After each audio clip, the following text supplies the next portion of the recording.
that's been allowed to go on for decades is disgraceful. It's disgraceful.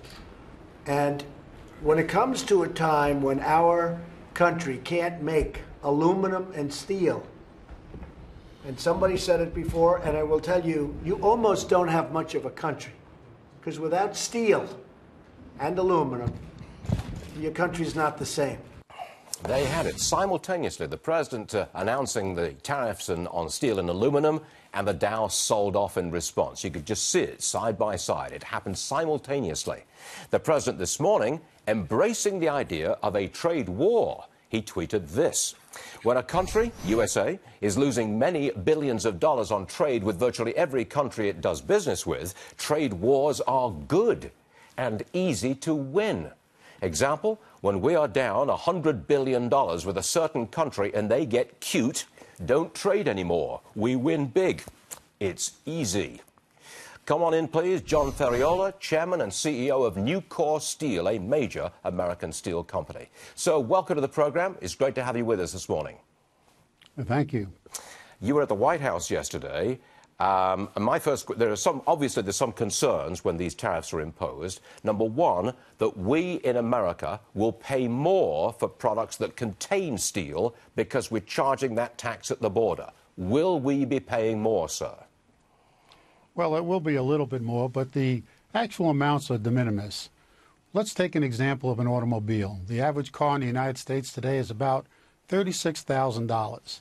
If steel goes up even 20%, which I think is a number that is exaggerated, I think it'll be closer to 10 to 12%. But if it goes up 20%, the cost, since 1 ton of steel goes into a car, and the cost of a ton of steel is $800, the total impact on the cost of the car will be about $160.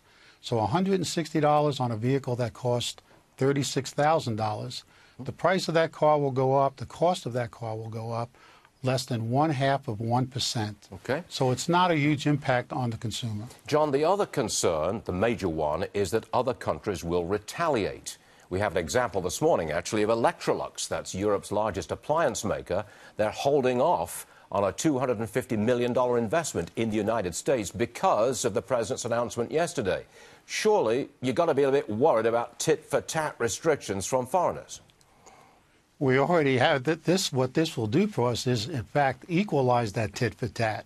When you look at it today, virtually every European company charges us a 25% tariff to bring American goods into Europe. They call it a VAT, a value-added tax.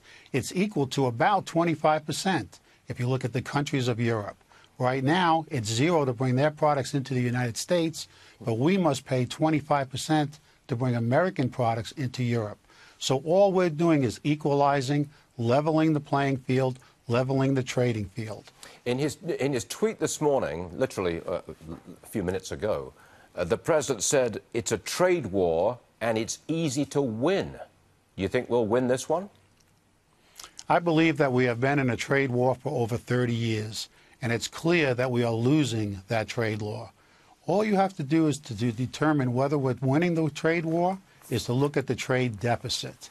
And it's clear when we are losing, when we have a trade deficit of $500 billion a year, it is clear that we are losing the trade war, and we're losing it big. It's time for us to prepare to fight and to get back into the war with the objective of balancing the outcome of the war. We don't necessarily want to win, we just don't want to lose. Level playing field, and that's all we're asking for. John Ferriola, Nucor Steel. Thanks for joining us this morning, sir. We're obliged to you. Thank you. Thank you.